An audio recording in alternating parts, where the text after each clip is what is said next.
Joel, how are you? Can you hear me okay? Can you see me? I can see you fine. I can hear you reasonably well, I think. I think it's working. Yep. There we are. Awesome. We got everything going here. Perfect. Go ahead. The floor is yours. Okay, super. Am I going to be able to share my screen? Is that possible? Absolutely. Because it's strange.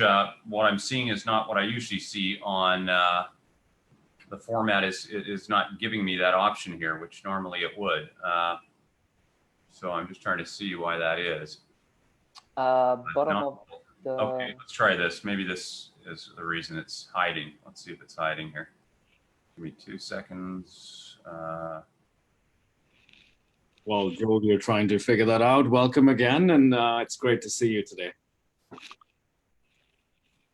Great, thanks, Katie. There we go. Can you guys see that? Okay. Absolutely. What I just wanted to do is run a quick Zoom video, which I think our story is heavily, I think, visually oriented. So for the people participating today, I just wanted to run this. So let's see if this runs. If you could, Romain, jump in and let me know if there's any problem with the feed once it starts to run so that I know. Absolutely, absolutely. Let's give it a try.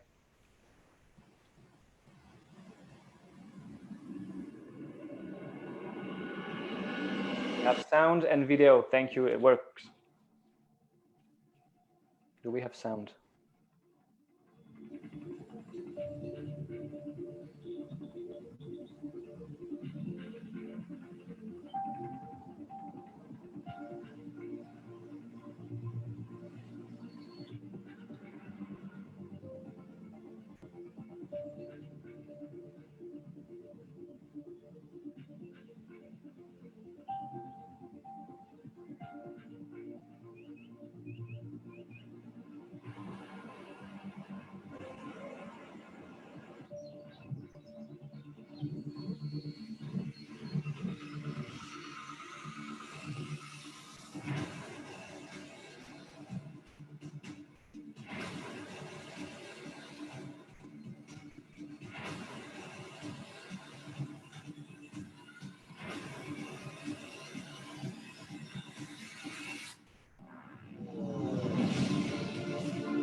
Great. Hopefully that actually came across okay. It ran all right there, Romain. A little bit choppy, but not too bad actually. Better than on the other side. You never know when you run something through Zoom. It's always hit and miss. Well, the reason I wanted to share that with your audience is to, just give you an idea of the scope of what we have built. That video was created back towards the end of last year. While we were still under construction. If you were to see the field, you could see the pots. There are about 22,500 pots over 18 acres out there. you could actually see the field today. There is a black tarp that goes on the ground underneath the pots. You cannot see the black tarp anymore because of the green canopy. Those plants are now over 7 feet tall, extraordinarily healthy, and will be ready for cultivation within the next 3 to 4 weeks. So we've had a very, very successful first grow season, and we'll be moving towards the cultivation here in middle of August in our operation up there in Christina Lake, and then we'll begin our extraction phase starting in mid-September and going through towards October, November. And of course, PD and your team have been helpful in getting some of the right people in place. We right now have approximately 35 employees on staff. We'll be continuing to grow that, not only in our cultivation department, but in our extraction department and in our sales department as well. So that's our plan over the course of the balance of the year.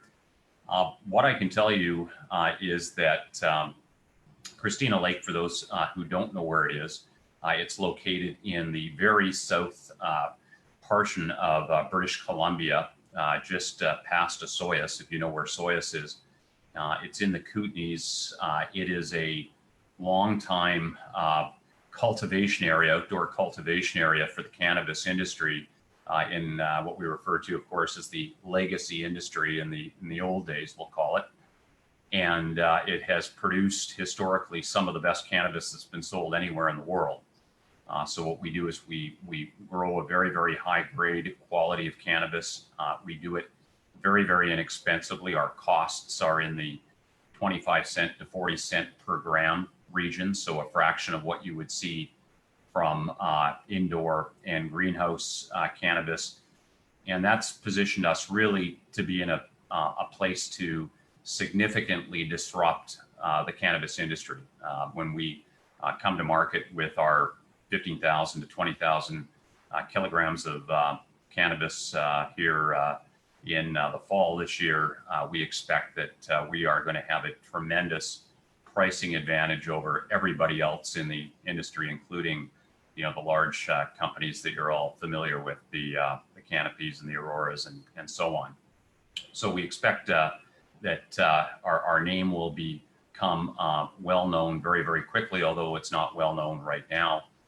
We also have the capacity, as you could see from the video, we have an extraction building, about a 14,000 square foot building. We have 2 extraction systems in the building. They're both CO2 based, so that we can extract not only the cannabis that we're growing on our 20 acres, but also a supply of hemp that we have secured from Saskatchewan. We have about 25,000 kilos of hemp that we expect to extract this year as well.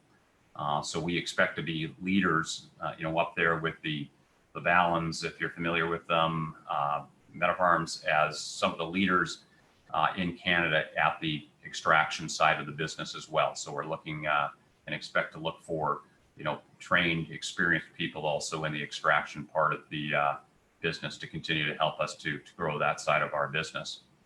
And then in terms of downstream, we also expect to eventually, not in our first year, but down the road, 12 to 18 months as we prepare for our second crop, we also expect to start to move towards some downstream products. So initially we will produce full spectrum oil. We'll also have the ability to go beyond that to distillate and isolate, and also to isolate the terpenes. We will sell on a wholesale basis in our first year, but expect to start to acquire and develop our own products as time goes on and expand out that side of our business. So there's tremendous opportunity with our company there as well. What I should mention, just in terms of the organization, we have 4 founders. The 4 founders who all live in the Christina Lake area and operate out of our facility up there. All came from the legacy business. They are all well entrenched in the community. We have tremendous community involvement. For example, the mayor of Grand Forks, which is about 20 kilometers away from Christina Lake, is one of our major investors. We also have the head of the Christina Lake Regional District is a major investor. And we have almost 400 people in the Christina Lake area who are shareholders in our company. So we've had extraordinary community support. We've had no opposition within the community, and the construction side of the project has gone very, very smoothly. We employ many of our people from Christina Lake, but we've also had people that we've brought in, some with the help of CanMar from outside Christina Lake.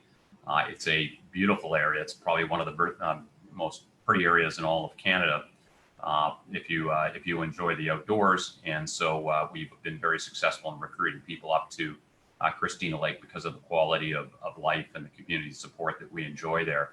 I myself, you can probably see out the window, I'm here in Vancouver. Some of our people in the sales side of it and the operations side of it are not in Christina Lake. So as far as people that we're looking to attract to our company, and as we build our team out, it's not necessary in some elements of the business that you be in Christina Lake. It could be that you could be in Vancouver or out east. We operate largely through various channels such as Zoom, such as Microsoft Teams. So we have a very distributed management team and advisory team within the company.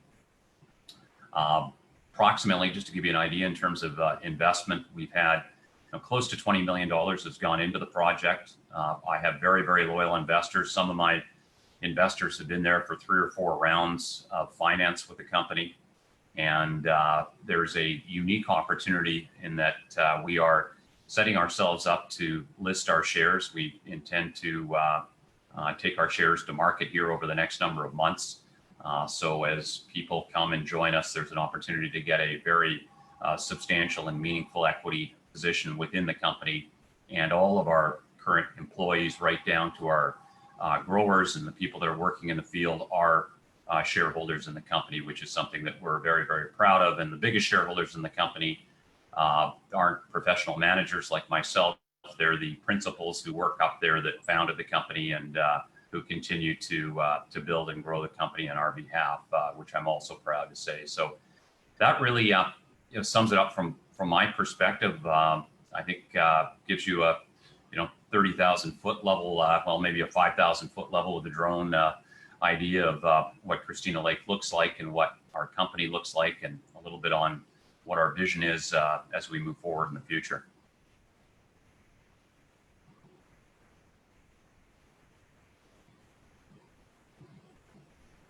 Romain, I don't know if sorry. Trying to connect. Say I'd be happy to. I don't know if we have any questions. I'd be happy to field questions. If somebody wished me to go in a different direction in terms of the explanation, I'd also be happy to do that.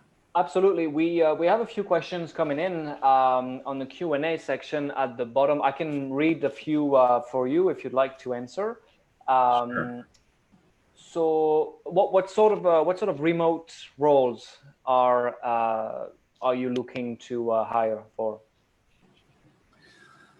I think what I see us doing is primarily one of the areas, extraction operators, people with experience in working with extraction systems. We're running 2 systems. We're using a Vitalis R200 system out of Kelowna, and we're also using as a backup system, applied extract system, which comes out of California. So 2 different systems. They're both CO2, and that's a decision we made with the company in that we wish to be EU GMP compliant. That's how we built the facility. And so right now, of course, the ethanol systems are not EU GMP compliant. So we're solely CO2 based at this point in time. But people with those types of skills that had operational experience on that side would be interesting to us.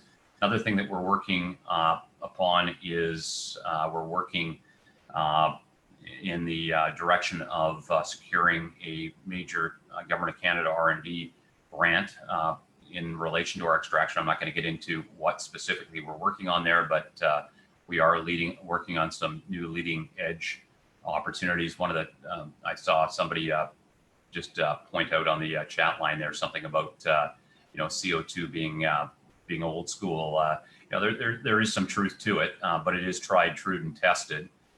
It's far less impactful on the product, particularly on the oil, than an ethanol-based system, obviously.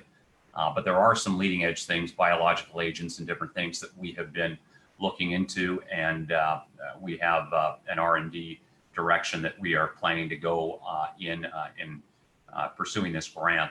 So we will also be looking for some people with the capabilities and the backgrounds that can help us there as well.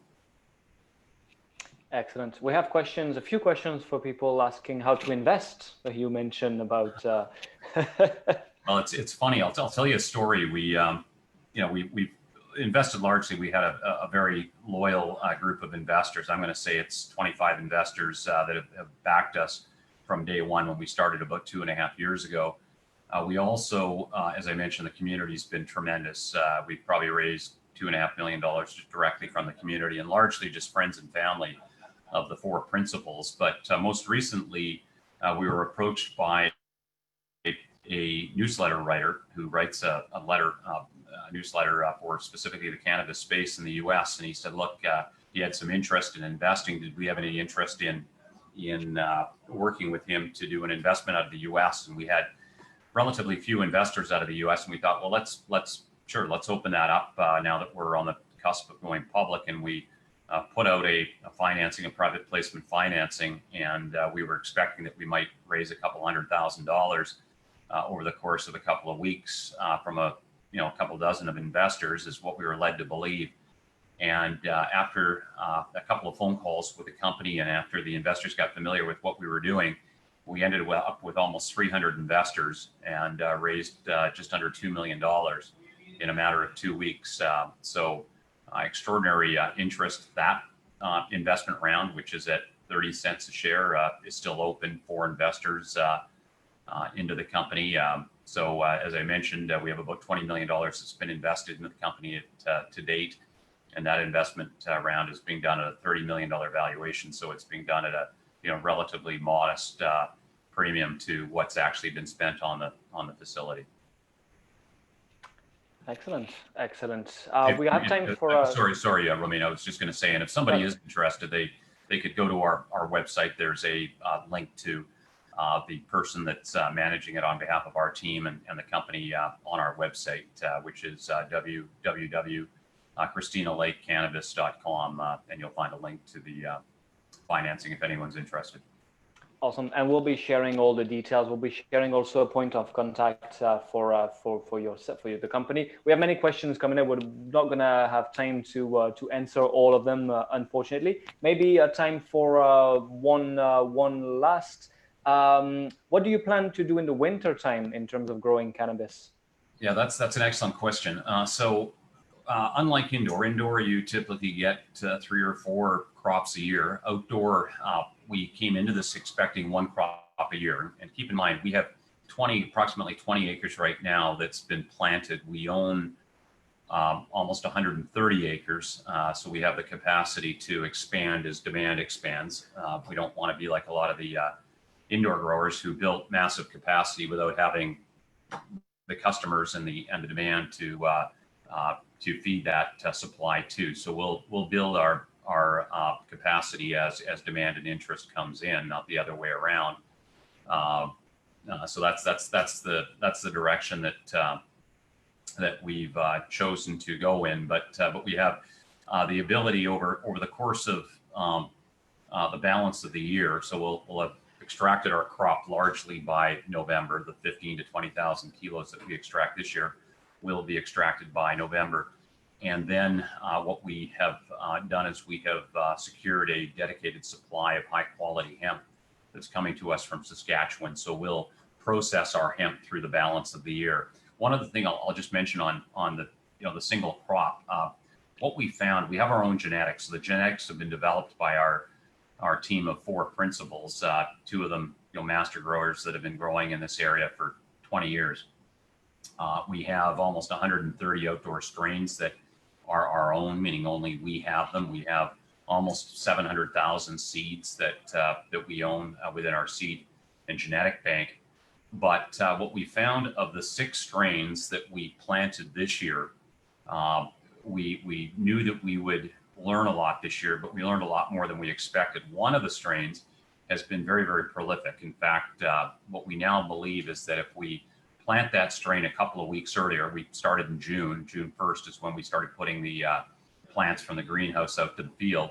We feel that we can now take them out to the field next year about a week and a half to 2 weeks earlier, and that we can also cultivate them a week and a half earlier than we anticipated, which means that we have the possibility of actually turning 2 crops on an outdoor field. So we feel that next year we'll take a significant portion of our production, we'll put it into that one specific strain, and we believe that we'll get 2 turns on the crop, which effectively doubles the size of our operation. So from a financial aspect, our business is very lucrative. As I said, our cost, and this is our all-in cost through extraction, is in the neighborhood of 25 cents a gram. We believe that as we get better at it, and as we increase our volumes, that we can get those numbers down substantially from that level. That we believe we can, cut our costs as much as 1/2 from that level. So it gives us a tremendous advantage. I saw somebody had pointed out on the discussion board, I saw a cost go by for Cannabis. I actually know the principles of Cannabis. I'd be absolutely shocked if their cost is that low, but I mean, even if it is, it's still, at least 3 times our cost. I just don't believe that people are producing indoors for less than $1 a gram, but prove me wrong. I'd be happy to see that. So our financial picture is very, very strong. We're well funded. We have enough capital to take us through the next 12 months if we don't sell $1 of cannabis, which is highly unlikely, but we're very, very well funded. And from our pro formas and from what we believe that we're going to produce at and be able to sell at, we're very, very confident in our future. Amazing. Joel, thank you so much for answering all those questions. Thank you for your time as well. We've had a very large audience today, so we're very happy that you were able to join us.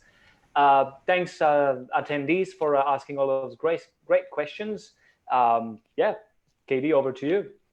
No, thank you. I personally worked very closely with Joel, while hiring for Christina Lake, and Joel, including the board of directors or the investors, the principal investors. It's just amazing company to work with. We've enjoyed every bit of working with Christina Lake so far. Great company, great people. Great. Thanks so much, Katie. And you're going to share, obviously, my emails. I try and answer all my emails as quickly as they come in. It's a challenge, but anybody that has questions that I wasn't able to address those questions, please feel free to reach out, and either myself or somebody within my team will respond back. I assure you that. Thank you, Joel. Absolutely. We'll be sending all the information about Christina Lake post the session today. Terrific. Well, thanks so much for the opportunity to speak to your audience, and wish you the best with the rest of the presentations. Thank you very much, Joel. Have a great day. Thanks, guys. Bye-bye. Thank you. Bye. Bye-bye. Amazing chat and amazing company as well.